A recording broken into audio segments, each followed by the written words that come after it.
Okay, so welcome to yet another video of managerial economics, and this is number 5 on the series of videos on oligopoly markets. So please, if you haven't subscribed yet, please do so. Comment, like, share, and let us have your feedback. Now, I'm going to talk about the very last model, or the fourth model in oligopoly market analysis, and that model is called Bertrand. Now, when we talk about Bertrand, in the Bertrand model, like all the other oligopoly models, there are few firms that sells to many customers. The firms produce identical products at constant marginal cost. Okay, there's a key term we must pay attention to. They produce identical products at constant marginal cost.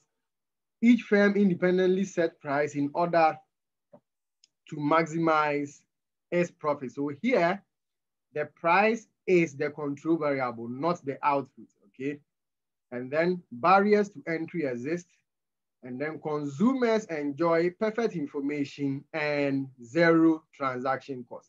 Now, in a market where, let's think about this carefully. In a market where they are selling to many customers, okay? And there is perfect information on the side of the customers, and then there's zero transaction cost, that market is likely to behave like a perfect competitive market, especially as price is the control variable. So what happens if a firm is enjoying profit in a Bertrand model? Now, if a firm is enjoying profit, that means that the firm's price is above its marginal cost, okay? Because remember, in a perfect competitive situation, price is equal to marginal cost. So once your price is bigger than marginal cost, it means that you are enjoying some form of economic profit. Now, when this happens, the competitors of this firm, okay, they will also lower their price to also enjoy some of the profits this firm is enjoying. So once they cut down their price, this firm cannot continue to stay at this price.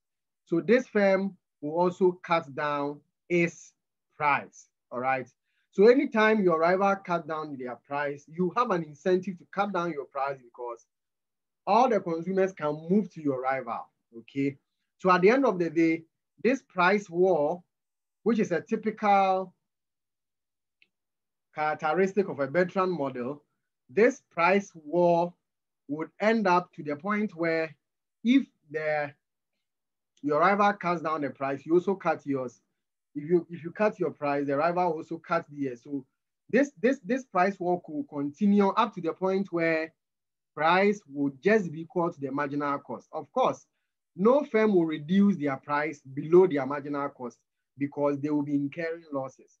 So even though this price war will go on for a time or for some time, the worst case scenario, the prices will reduce up to the point where the price is equal to the marginal cost. So what it means is that in a typical Bertrand equilibrium, the equilibrium is achieved at where price is equal to marginal cost. This is essentially similar to that of a perfect competitive market. And the reason why this is similar is because in a Bertrand, they are selling to many customers. They produce identical products as well. There's no form of differentiation. And also, consumers enjoy perfect information, and then there is zero transaction cost. So with all these characteristics, this is similar to that of a perfect competitive situation. In a Bertrand model, the equilibrium is achieved like that of a perfect competitive situation. Now let's solve this example in a Bertrand model. So here, it says price is equal to 1,000 minus Q1, minus into bracket Q1 plus Q2 bracket close. This means that the industry price will be equal to 1,000 minus Q because this Q1 and Q2 is the industry output, okay? Then the industry cost is equal to 4Q. And we are saying that at equilibrium, price is equal to marginal cost. So here, marginal cost will be equal to change in total cost over change in quantity. So the marginal cost is equal to 4, all right? Now, based on the equilibrium that says price is equal to marginal cost, we will have 1,000 minus Q is equal to 4. So we have Q is equal to 1,000 minus 4, and this will give us 996, okay? 996, okay? That means that the equilibrium output for the entire industry is 996. That means that each firm, because the firm 1 plus firm 2 give you the equilibrium, firm 1's output plus firm 2's output, because it will give you the industry output. It means that each firm will produce half of this. And this will give us 996 divided by 2. And that will be how much each firm will produce. And this will give us 498 each. Okay. So it means that firm 1 will produce 498. And then firm 2 will also produce 498 units. Okay. Now, the next question we should ask ourselves is the profit. Now, remember, profit is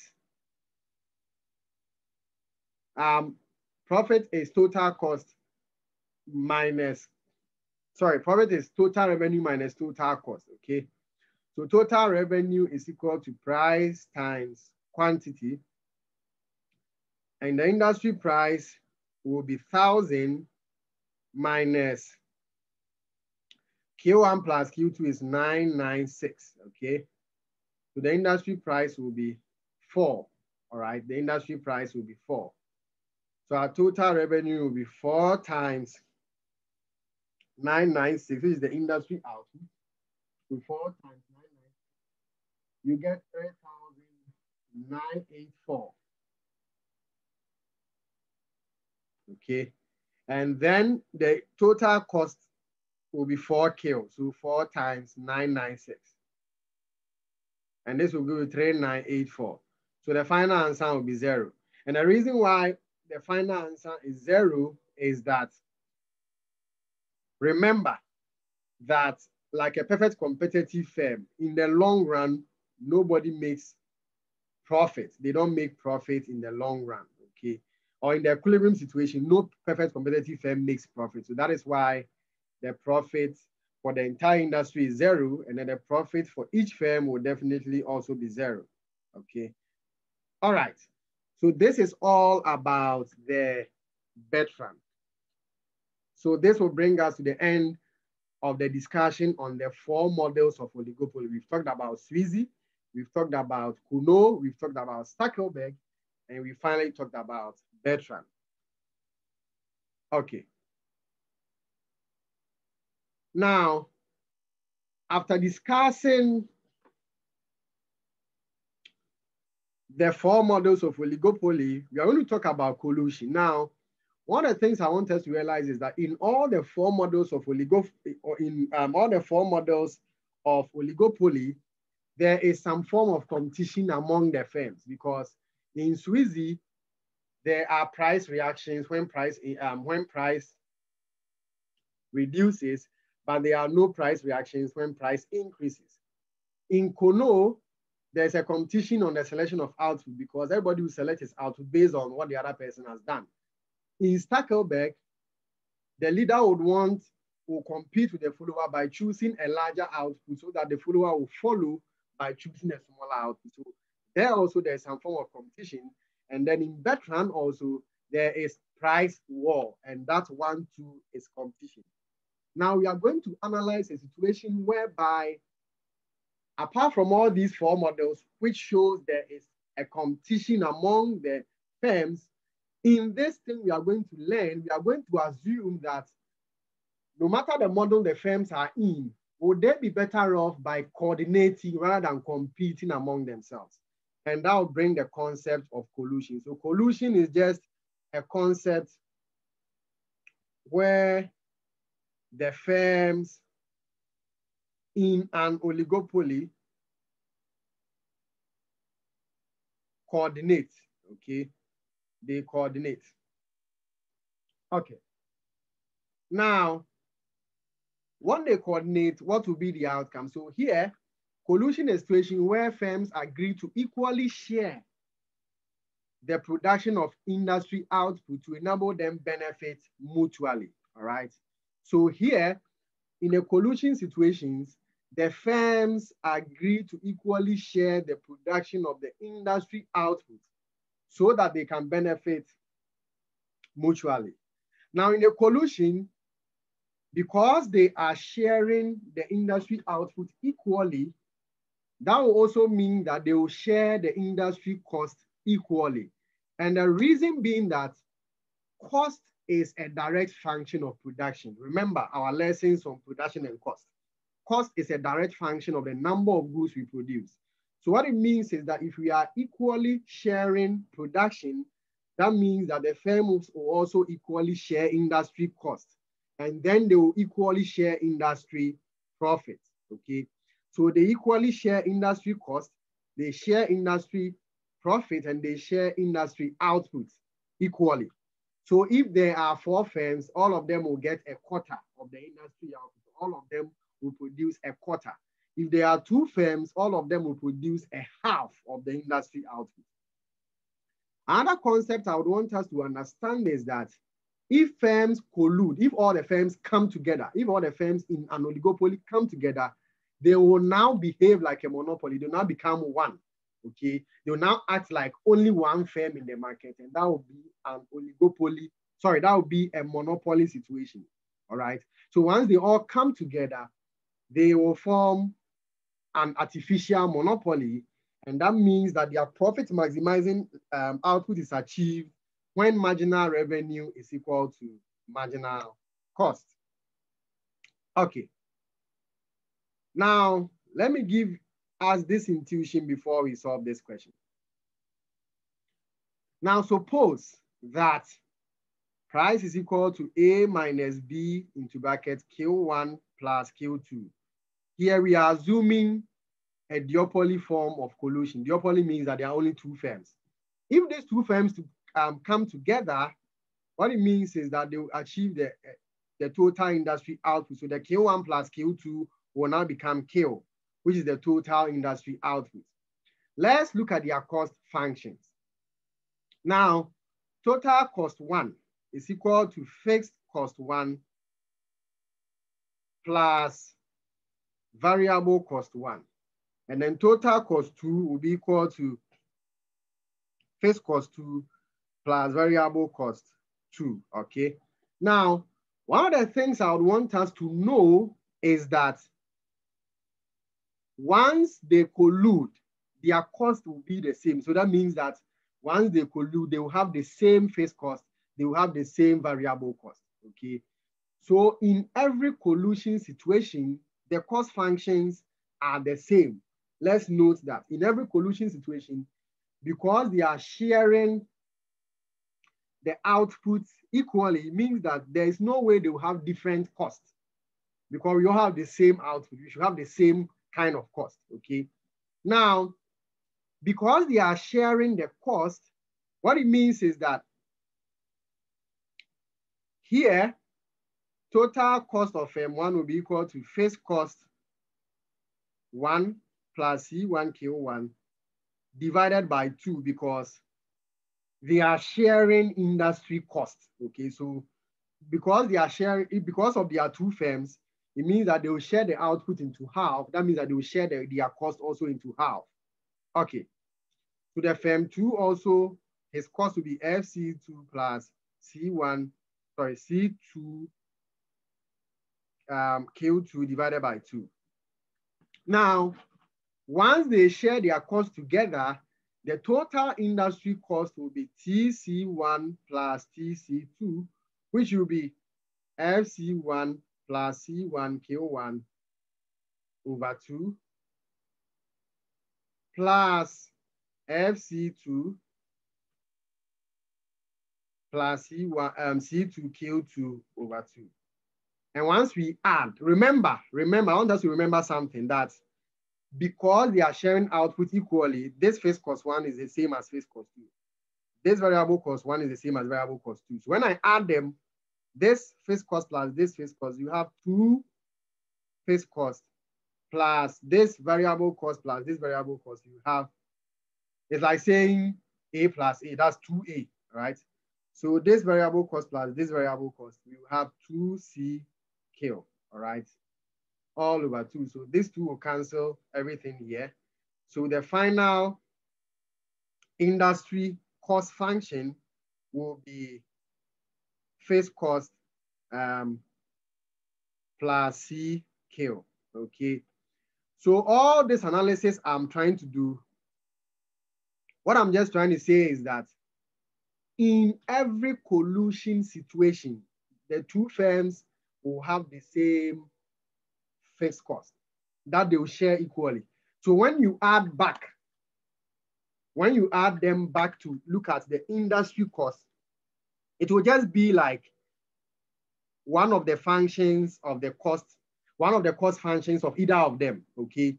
So this thing here is either, it can be either this or this. It's the same, all right? This thing here is either this or this. So in a typical question, nobody's asking you to go and divide and add back.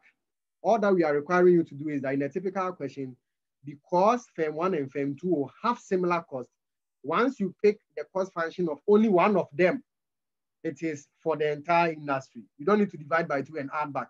You are wasting time. So once you pick just one of them, you get the cost function for the entire industry. So let's look at the calculations now.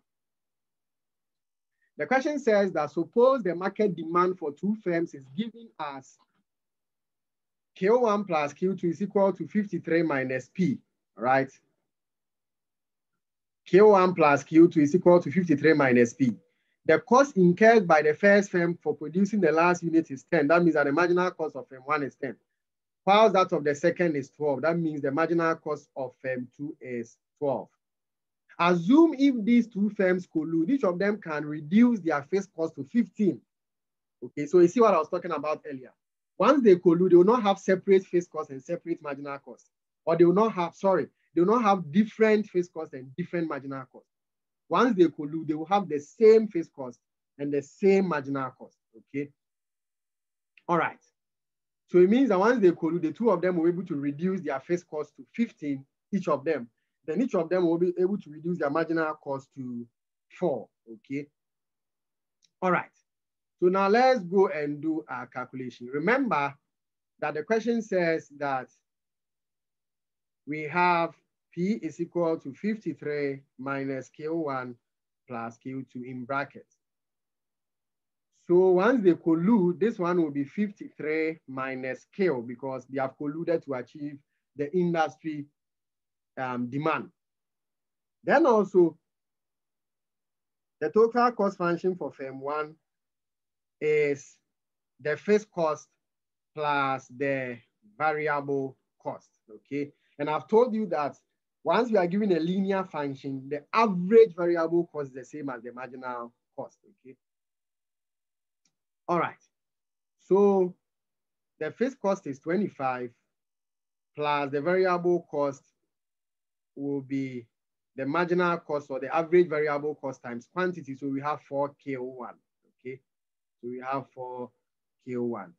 Then total cost 2 will also be 25 plus 4K01. Now, once they collude, you divide.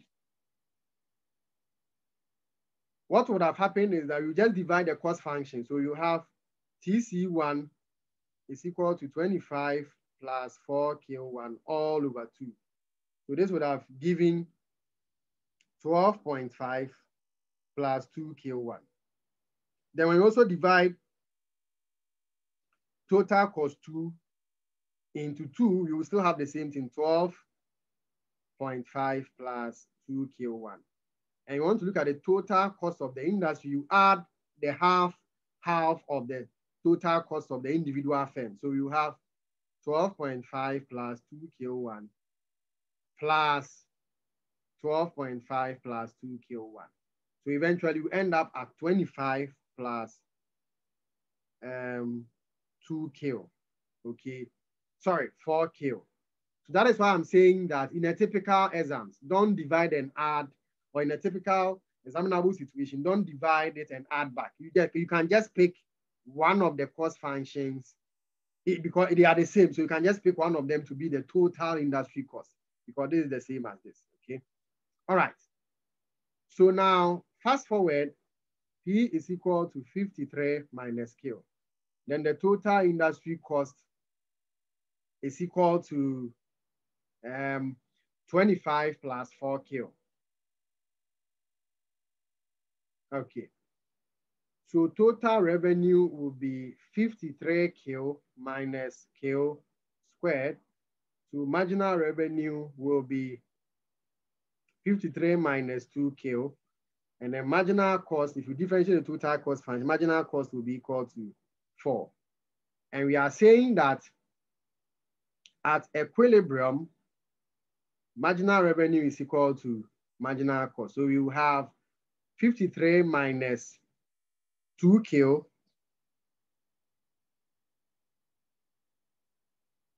is equal to 4, all right?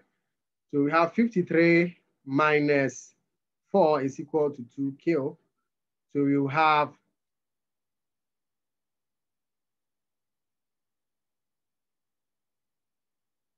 53 minus 4. That will be 49 is equal to 2Q.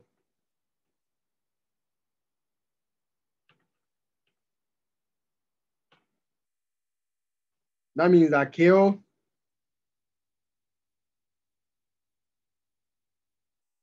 is equal to 24.5. Okay. So the total industry output is equal to 24.5.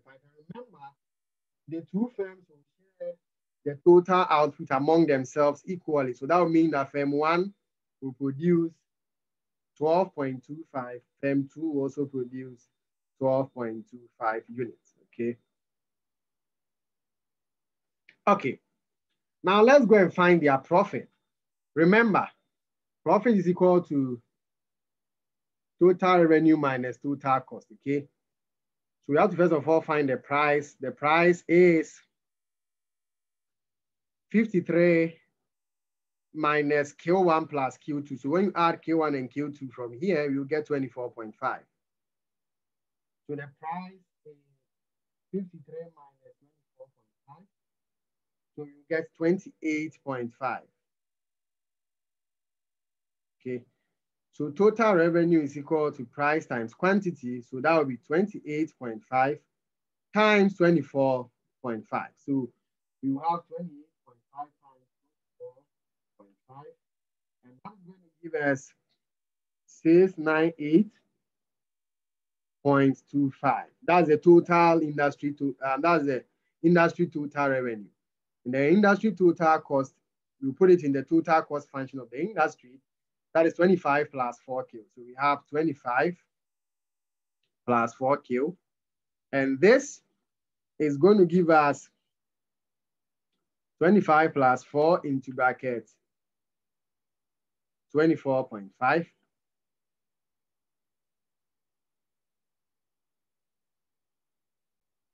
So the total industry profit will be total revenue of the industry minus the total cost of the industry. And that will be 698.25 minus 123, right? And once you do this currently, you are going to have 575.25. That is the total industry profit. Of course, if you want to look at the profit for each firm, you can just share the total industry profit for the two firms. So when you share it equally, the profit for firm 1 will be 287.625.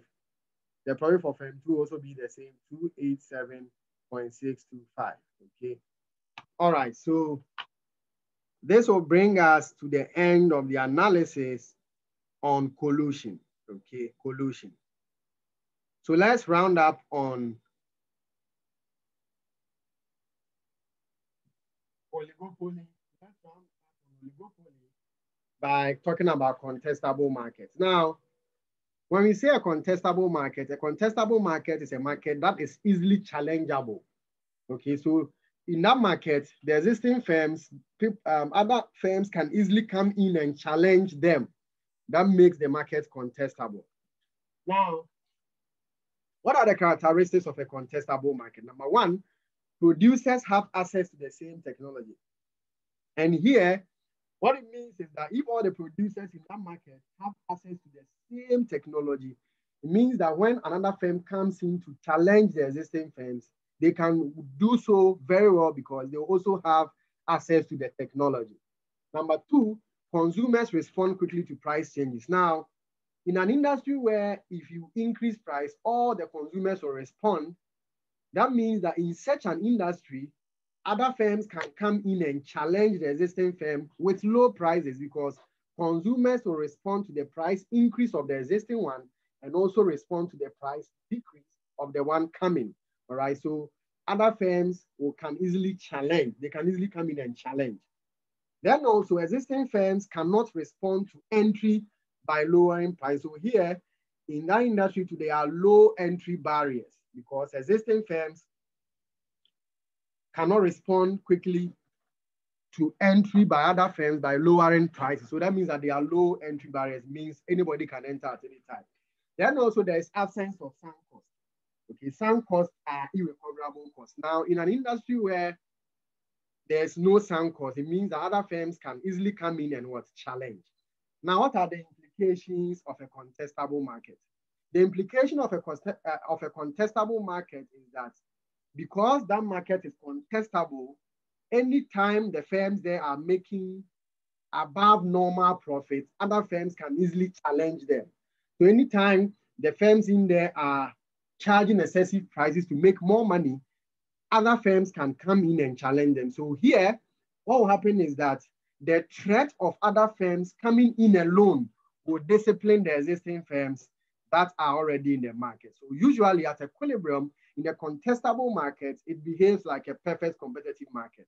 That will mean that the existing firms will have no market power because other firms can easily enter and compete when the existing firms are trying to charge high prices to make money. So to round up on oligopoly series, one of the things I would want us to know is that as a manager, we must understand all these 4 forms of oligopoly. We must understand it very well.